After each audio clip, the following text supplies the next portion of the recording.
사연자분이 보내주신 이야기 시작해볼게요. 안녕하세요. 저는 28살의 휴학생입니다. 가정 형편이 어려워 집 근처 편의점에서 파트타임으로 일을 하면서 용돈을 벌고 있습니다.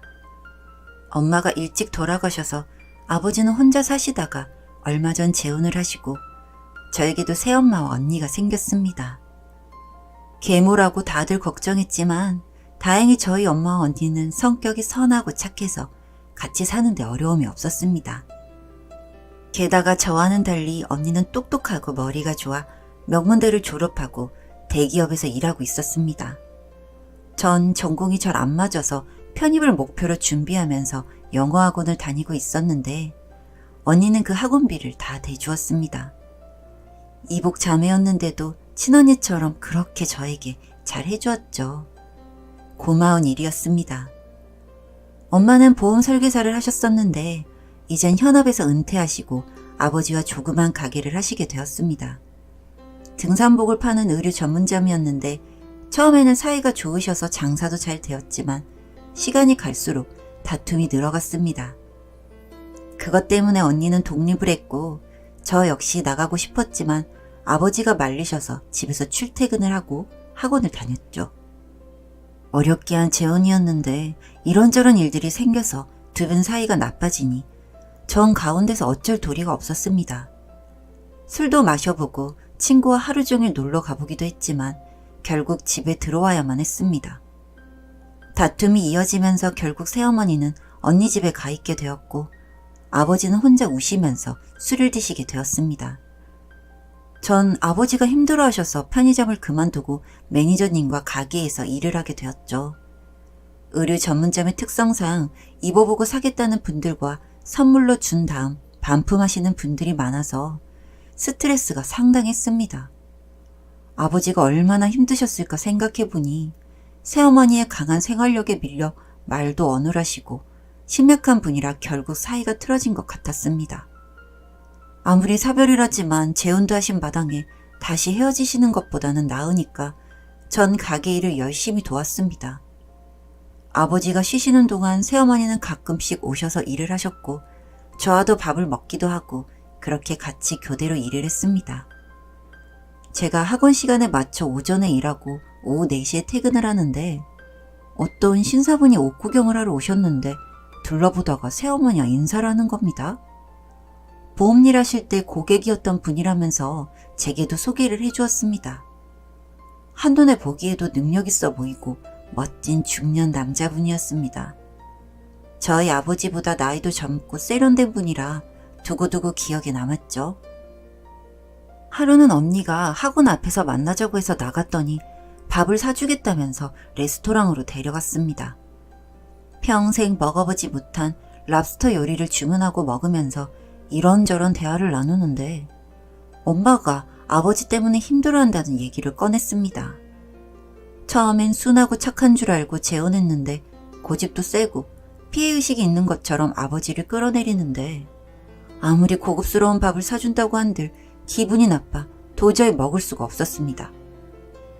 그래도 내 핏줄이고 내 아버지야. 함부로 얘기하지 마. 아무리 언니라도 참을 수 없어. 넌 어려서 뭘 잘 몰라. 나도 안타깝지만 어쩌니? 두 분이 잘 풀도록 도와야지. 됐어. 어른들끼리 알아서 하라고 해. 난 몰라. 그리고 학원비 다 안 받을게. 내가 모은 돈 있어. 나 이만 갈게. 황당해하는 언니를 뒤로하고 전 레스토랑을 또박또박 걸어 나왔습니다. 전 가슴이 아파서 더 말을 이을 수 없었거든요. 정말 아버지가 불쌍했습니다. 전 집에 와서 아버지와 얘기를 해보고 싶었는데 안 계시더라고요. 소주라도 한잔하면서 대화를 해보고 싶었거든요. 밤 늦도록 기다렸는데 연락이 되지 않아 잠깐 눈을 붙였는데 대학병원 응급실에서 전화가 왔어요. 아버지가 교통사고를 당하셨다는 거예요. 전 택시를 타고 다급하게 병원에 도착했어요. 아버지는 의식이 없으셨고 뇌 손상이 심해서 수술을 해야 한다고 했어요. 그런데 새어머니와 연락이 되지 않았어요. 언니도 마찬가지였고요. 할 수 없이 제가 보호자 동의서에 서명을 하고 수술실에 들어가셨어요. 혼자 전 너무 슬펐고 눈물이 났어요. 세상에서 외톨이가 된 기분이었거든요. 뇌를 여는 수술은 7시간이 넘게 걸렸고 전 잠 한숨 못 자고 수술실 앞을 지켰어요. 끝내 새어머니와 언니는 나타나지 않았죠. 사실이 아니라고 믿고 싶었어요. 아침이 돼서야 두 사람은 술에 떡이 돼서 나타났죠. 갑자기 여행을 가게 됐고 사정이 있었다는 거예요? 전 절대 있을 수 없는 일이라고 화를 냈어요. 어떻게 그렇게 매몰차게 외면할 수 있느냐며 전 통곡을 했죠. 그날부터 아버지는 의식을 되찾지 못했어요. 전 어렵게 편입시험에 합격을 했고 원하는 대학에 다니게 되었어요. 하지만 아버지는 영영 깨어나지 못했고 더 나빠져서 요양원으로 옮기게 되셨죠. 전 아무리 생각해도 이해가 가지 않았어요. 아버지가 사고당한 그날 무슨 일이 일어났던 건지 꼭 밝히고 싶었고 전 포기가 되지 않았어요.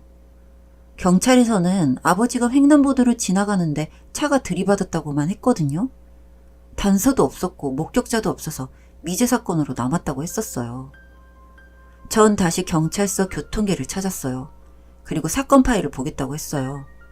당시 수사를 맡았던 경찰분에게 재수사를 해달라고 요청했죠. 저로선 정말 대단한 결심을 한 거였죠. 전 그분과 함께 퍼즐 맞추듯이 사건을 다시 짚어나갔어요. 증거는 범퍼와 사이드미러 조각 2가지 뿐이었죠. 그날 공업사의 범퍼와 사이드미러 수리를 맡긴 곳을 추적했어요. 차종은 아반떼 디럭스 2013년식이었고 보험 처리를 하지 않았다는 것이 드러났어요.